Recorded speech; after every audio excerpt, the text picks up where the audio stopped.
आज से लगभग 80 दिन पहले मणिपुर में एक ऐसी घटना हुई जिसने सारे देश को शर्मसार कर दिया। हम सबके सर शर्म से झुक गए।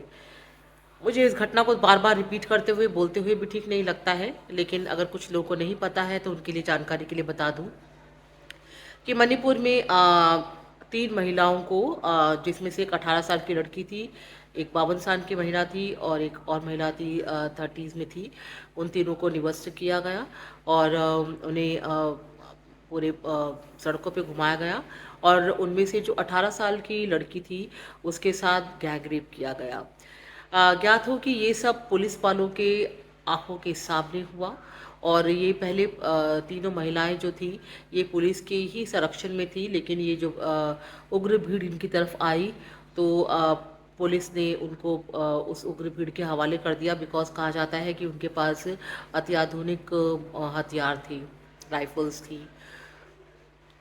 जो 18 साल की लड़की है उसकी माँ का एक इंटरव्यू सामने आया है। बड़ा ही दर्दनाक है। उसकी माँ ने कहा कि मेरी बेटी जो है वो नर्स बनना चाहती थी, लेकिन कुछ मेडिकल इश्यूज़ की वजह से वो नर्स नहीं बन पाई। फिर उसने सपना देखा एयर होस्टेस बनने का, आसमान में ऊंची उड़ान उड़ने का, सारी दुनिया घूमने का।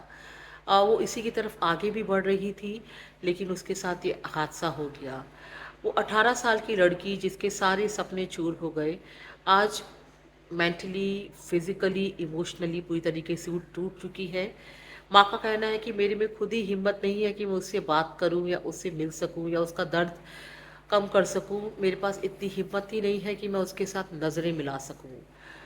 उस माँ का ये भी कहना है कि मेरे पति और वो 18 साल की लड़की का जो पिता थे, उसकी भी भीड़ ने उनको भी पीट पीट के मार डाला उस बच्ची के सामने ही। ना सिर्फ उसके पिता को बल्कि उसके भाई को भी भीड़ ने पीट पीट के मार डाला। उसकी सिर्फ इतनी गलती थी उस भाई की कि वो अपनी बहन की इज्जत बताना चाहता था। वो देख नहीं पाया जो उसकी बहन के साथ हो रहा था। उसको इसकी सज़ा मिली। दुख की बात है कि वही लड़का जो मर गया, जिसको मार दिया गया, वो फौज में भर्ती होना चाहता था, अपनी सेवाएं देश को देना चाहता था, लेकिन अपने ही देशवासियों ने ना सिर्फ उसको, उसके पिता को जान से मार दिया, बल्कि उसकी बहन को और उसके परिवार को ऐसा घाव दे दिया जो शायद उम्र उनके जख्म जो है वो भर नहीं पाएंगे। उस माँ का ये भी कहना है कि मेरी बेटी के तो सारे सपने चूर हो ही गए। मेरा एक और बेटा है, छोटा है, लेकिन हमारे घर में एक ही कमाने वाला शख्स था, मेरा बेटा, जिसको भीड़ ने मार डाला।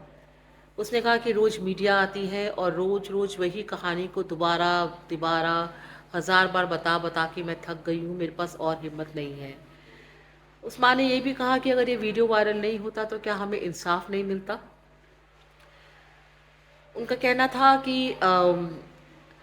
एक भी मिनिस्टर ने, एक भी सरकारी ओहदे पे बैठे हुए लोगों ने, किसी ने भी मुझे आज तक एक फ़ोन नहीं किया। ऐसा नहीं है कि मैं उसके फ़ोन का इनके उनके फ़ोन का इंतज़ार कर रही हूँ, लेकिन एक इंसानियत भी होती है, एक एक एक आँखों की शर्म भी होती है कि हमारे साथ इतना बड़ा हादसा हो गया, लेकिन आज तक हमसे किसी ने कोई कांटेक्ट नहीं किया। उन्होंने कहा मीडिया में तो बड़ी बड़ी बातें करते हैं ये सब मिनिस्टर्स, नेतागण, लेकिन हकीकत ये है कि आज तक किसी ने एक कॉल तक नहीं किया मुझे। इस बात को 80 दिन हो गए हैं, लेकिन आज भी वो ज़ख्म हमारे आंखों के आगे उतने ही हरे हैं। मेरी बेटी के ज़ख्म भरे नहीं हैं। वो पूरी तरह से डिप्रेशन में है, दुख में है, और मेरे पास इतनी हिम्मत नहीं है कि मैं उसका सामना कर सकूं। तो उस माँ के ये शब्द बिल्कुल हृदय को चीर देने वाले हैं। उस माँ की तो खैर हिम्मत होगी नहीं, हम सब की भी हिम्मत नहीं है कि उनसे आँख में आँख मिला के बोल सके कि आप भी हमारे देश का ही हिस्सा हैं और आपके साथ जो हुआ वो बहुत बुरा हुआ और आपको इंसाफ मिलेगा।